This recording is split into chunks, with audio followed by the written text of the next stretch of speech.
ஒரு வழியாக கல்யாணம் முடிஞ்சிருச்சு. அழகுமதி ரொம்ப டீசென்ட்டாக அவங்க அப்பா பேரை காப்பாற்றணுங்கிறதுக்காக வந்திருக்கிற அதே நேரத்தில் தன்னுடைய இறுக்கமான முகத்தையும் காமிச்சிக்கிட்டே கல்யாணத்தை முடிச்சிடுறாங்க அப்படிங்கிறது தான். அதே நேரத்தில் ரொம்ப ஓவராக அழட்டிக்கிட்டு அது இதுன்னு பண்ணிக்காமல் என்ன பண்ணுறது அப்படிங்கிறத இப்போதைக்கு வந்து விட்டு தான் பிடிச்சாகணும் அப்படிங்கிற மாதிரி அந்த பொண்ணு பண்ணுறது ரொம்ப நல்லாயிருக்கு. எல்லாம் முடிச்சுட்டு வராங்க. முடிச்சுட்டு எல்லாம் கோயிலுக்கு கிளம்பணும். கோயிலுக்கு கிளம்புனாக்க வழக்கம் போல் வந்துட்டு இவங்க ஒரு கார் எடுத்துகிட்டு வராங்க. காரில் வந்துட்டு முன்னாடி வந்துட்டு டிரைவரோட சேர்ந்து நம்ம மிஸ்டர் பாக்யராஜ் உட்காந்துருக்கிறாரு. பின்னாடி வந்து பொண்ணு மாப்பிள்ளை. அப்புறம் அந்த ஓரமாக வந்துக்கிட்டு நம்ம அழகு மலர் உட்காந்துருக்காங்க. இடையில ஒரு இடத்துல மாலை வாங்கணும். மாலை வாங்குறதுக்காக கார் நிறுத்துறாங்க. நிறுத்திட்டு மலர் கீழே இறங்கின உடனே அப்படியே டக்குன்னு அந்த சென்டரில் உட்காந்துருந்த அழகுமதி வந்துட்டு அப்படியே ஓரமாக வந்து உட்காந்துக்கிறாங்க. இந்த ஆளு கட்டுப்பாகி பார்க்குறான். இதில் என்ன கொடுமைனாக்கா, எனக்கு உன்னை பிடிக்காம தான் கல்யாணம் முடிச்சிருக்கிறேன் அப்படின்னு சொல்கிற அதே நேரத்தில் அவளும் நம்மளை பிடிக்காம தான் கல்யாணம் முடிச்சிருக்காங்கிறது தான் இருக்கிறதுலே மானம் போகிற கதையாக இருக்கும். அது நம்மளை வந்து பக்கத்தில் உட்கார்றதுக்கே அவள் கடுப்பாகிறா அப்படிங்கிற சமாச்சாரம் தெரியும் போது இன்னும் கொஞ்சம் அதிகமான எரிச்சல் வருது இந்த பையனுக்கு. இதில் வேறு ஈகோவில் வளர்ந்தவனாச்சாவே அப்படி பண்ணுறான். அப்போ பார்த்துனாக்கா, இங்கே பாரு, உன்னை பிடிச்சலாம் கல்யாணம் முடிச்சுக்கல, ஏதோ வேறு வழி இல்லை, மாமா சொன்னார்னு கல்யாணம் முடிச்சுக்கிட்டேன் அப்படிங்கும்போது டக்குன்னு எதிர்பார்த்தேன். மாமா சொன்னார்னு கல்யாணம் முடிச்சுட்டா நீ என்னது ஆம்பளை, நீ என்னது மனுஷன், நீ ஒரு கல்யாணம் முடிக்கிறது கூட உன் இஷ்டத்துக்கு கல்யாணம் முடிக்காமல உங்கள் மாமே சொல்கிறான்னு சொல்லுவேயா அப்படின்னு எதிர்பார்த்தேன். அப்பையும் அறிவுமதி பேசாமல் இருந்தது, அழகுமதி பேசாமல் இருந்தது. அதுவும் கொஞ்சம் அட்ராக்டிவாக தான் இருக்குது. உடனே பாட்டு 100 வருஷம் மாப்பிள்ளையும் பொண்ணு தானாக்கா, அதை போய் ஆஃப் பண்ண ஓடுறான். ஆஃப் பண்ண போகும்போது வந்துக்கிட்டு அந்த இடத்துல வந்துட்டு சவுண்டை கூட்டி விட்டுறான். அந்த பொண்ணு காதை பொத்துது. கடைசியாக ஒரு வழியாக பாட்டு வேறு பாட்டு அப்படின்னு நிறுத்துறான். இந்த இடத்துல பார்த்தீங்கன்னாக்கா சுரேஷை வந்துட்டு கம்ப்ளீட்டாக வில்லனாக காட்டாமல் அப்படியே வந்துட்டு அவனுக்கு மேலே லேசாக ஒயிட்டு சாயம் பூச்சி விட்டுட்டு அட்ஜஸ்ட் பண்ணிக்கிட்டு இருக்கிறது நமக்கு நல்லாவே தெரியுது. அதனால தான் அந்த ஜோக்கெல்லாம் நடிக்கிறதெல்லாம் இவன் வந்து ரொம்ப ஸ்ட்ராங்கான வில்லனாக எடுத்துக்கக்கூடாது அப்படிங்கிறதுக்காகவும் ஒரு சின்ன ஜோக்கர் மாதிரி வந்துக்கிட்டு அவன் ஹீரோ ஆயிடுவான் அப்படிங்கிற மாதிரி காமிக்கிற மாதிரியும் பண்ணுறது ரொம்ப நல்லாவே இருக்குது.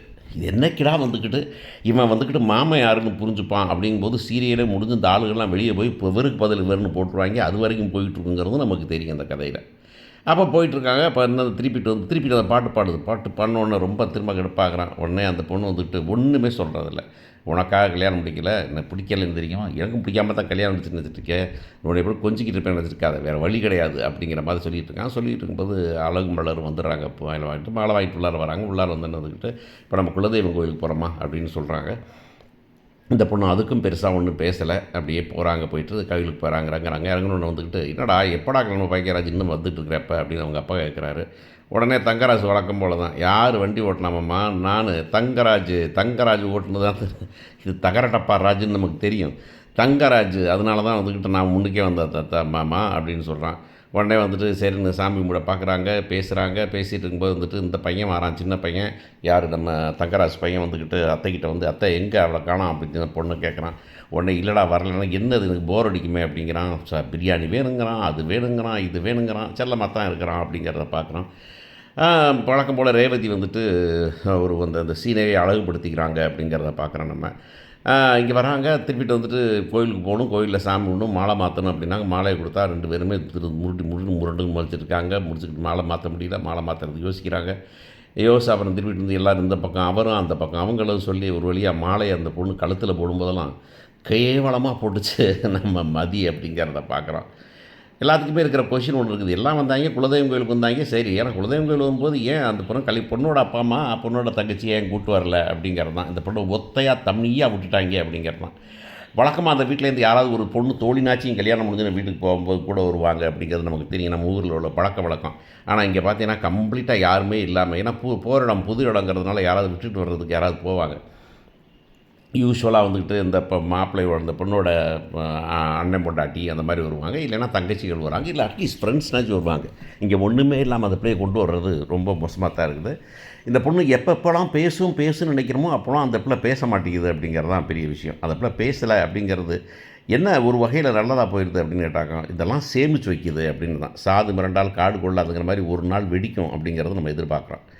அப்புறம் ஒரு வழியாக முடிச்சுட்டு வந்து உட்காந்துருக்காங்க. உட்காந்துருக்கும்போது அப்படி பேசிகிட்டு இருக்கும்போது ஒவ்வொன்றா பேசி வரும்போது என்னது நகையெல்லாம் காணோம், என்ன நகை வச்சுருக்கிற, என்ன படிச்சிருக்கிற அப்படின்னா டாக்டர் படித்தா ஊசி போடுவியா அப்படின்னு சொல்லும்போது இப்போவும் மாமியாரை மூஞ்சியில் குத்தும் அப்படின்னு பார்த்தோம். மூஞ்சியில் குத்தலை. இல்லைம்மா அது ரிசர்ச் படிப்புமா அப்படி. ஓஹோ, ரிசர்ச் படிப்பெல்லாம் படிக்க வச்சுருக்கிறாங்க. பொம்பளை பிள்ளை 2 பொம்பளை பெற்று ஒன்றும் சொத்து சேர்க்க வைக்கலையா, வீடு கூட கடன்லாம் ஓடிக்கிட்டு இருக்குதான். கடனை வாங்கி தான் கட்டிக்கிறீங்களா? என்ன நகையை வாங்கி வச்சா ஒன்றும் படிக்காமல் படிக்க வச்சு என்ன பண்ணுறது அப்படின்னு சொல்லிட்டு, இவ்வளோதானா கழுத்தில் கூட ஒன்றையும் காணாமல் அப்படின்னு சொல்லும்போதெல்லாம் அமைதியாகவே இருந்துட்டு கடைசியாக ஒரு வார்த்தை கொடுத்து விட்ருக்காங்க அப்படிங்குது. ஓஹோ, அப்போ சரி அப்போ சரி அப்படிங்கிறாங்க. அப்புறம் உடனே வந்து ஃபோட்டோ எடுத்துக்கணும் அப்படின்னு சொல்கிறாரு. ஃபோட்டோ எடுக்க வராங்க. ஃபோட்டோ எடுக்க வந்தாக்க எல்லோரும் ஃபோட்டோ எடுக்கிறாங்க. திப்பிட்டு பொண்ணு மாப்பிள்ளைன்னு தனியாக ஃபோட்டோ எடுக்க வைக்கிறாங்க. அப்புறம் வந்துட்டு பாக்கியராஜ் பொண்டாட்டியும் ஃபோட்டோ எடுக்கிறாங்க. ஆனால் பாக்கியராஜ் மதியும் ரேவதியும் மலரும் ரேவதியும் சேர்ந்து மதியோட ஃபோட்டோ எடுத்துக்கிறாங்க. அதெல்லாம் பார்த்தா தங்கராஜ் கடுப்பாகிட்டு இருக்கும்போதே கரெக்டாக வந்துட்டு மலரும் ரேவதியும் வந்துக்கிட்டு அண்ணன் நடுவில் உட்கார வச்சு 2 பக்கம் நின்று ஃபோட்டோ எடுக்கும்போது அது ரேவதி டக்குன்னு ஒரு நிமிஷத்தில் ஒரு ஹைட் ஆகும்போதெல்லாம் வந்துக்கிட்டு பார்த்து தங்கராஜ் கடுப்பாகிறாரு அப்படிங்கிறத பார்க்குறோம். இப்போ வந்துட்டு என்ன நடக்கணும் அப்படிங்கிறது தான் இப்போ விஷயம். வீட்டுக்கு போகிறாங்க. வீட்டுக்கு போனோன்னா வந்துக்கிட்டு எல்லோரும் ஆரத்தி இருக்கணும் அப்படின்னு சொல்கிறாங்க. ஆரத்தி இருந்தால் மலர் தானே இதில் இப்போ தண்ணி குடிக்கணும்னாக்கா பாக்கியராஜ் வருவார். ஆனால் இப்போ யாரையம்னாக்கா அவங்க அப்பாவுக்கு வந்துட்டு தண்ணி வேணும், ட்ரிங்க்ஸ் வேணும், கூல் ட்ரிங்க்ஸ் வேணும் அப்படின்னாக்கா அவங்க பாக்கியராஜ் கூப்பிடுவார். இல்லைன்னா எல்லாம் மாமனார் மருமகனும் சுரேஷ் மட்டும் தான் அவர் கண்ணுக்கு தெரிவாங்க அப்படிங்கிறது தான். ஆனால் இந்த அம்மா வாய் வந்துட்டு மலர்கிட்ட மாதிரியே போகுன்னு நினச்சிக்கிட்டு இருக்குது. மலரே சும்மா நைஸாக சைடில் குத்தும், இதெல்லாம் நேராக குத்த போகுது அப்படிங்கிறது தான். அந்த நாளுக்காக தான் எதிர்பார்த்துட்டு இருக்கிறோம். இப்போ வீட்டுக்கு போகிறாங்க. வீட்டுக்கு போனால் என்ன நகையை கொடுத்துட்டாங்க. நீ எங்கே இருக்குது நகை? பெட்டியை கொண்டு வா. என்ன தூக்கிட்டு வந்து இந்த பிள்ளை டம்முன்னு போட போகுது. என்னது என்ன ஒரு மரியாதை இல்லாமல் போடுற அப்படின்னாக்க கை தவறி கீழே விழுந்துருச்சு அப்படின்னு சொல்ல போகிறாங்க.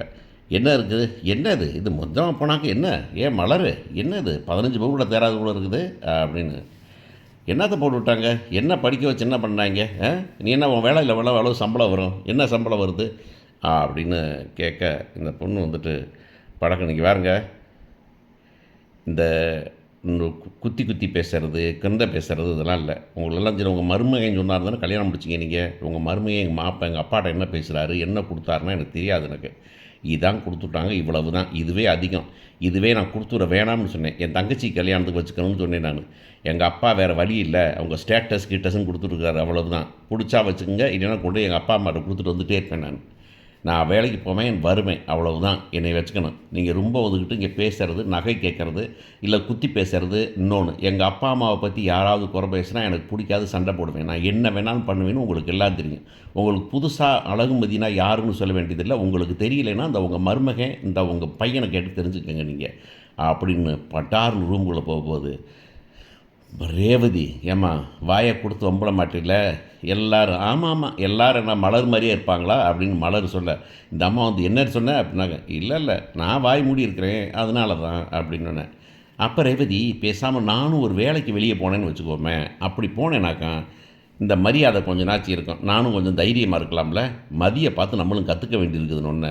இந்த பொண்ணு வந்துட்டு ஐயையோ இவளை தெரியாமல் கொண்டாந்து மருமகன் விட்டுட்டாரேங்க, நம்ம மான மரியாதை போதே, இப்போ அவளை பார்த்தானா இவளுக்கு கொம்பு முளைச்சிக்குமே, ஏற்கனவே ரேவதியை சொல்ல வேண்டியது இல்லை, மலர் சும்மாவே சைடு குத்துவா, இப்போ நேரடியாக மோத போகிறாங்க, தப்பு பண்ணிட்டோமோ அப்படின்னு சொல்லி யோசிக்க போகிறாங்க. சுரேஷே பார்த்து அடக்கி வைடான்னு சொல்ல போகிறாங்க. அடக்க போகிறானா இல்லை அடங்கி போகிறானாங்கிறது தான் இனிமேல்.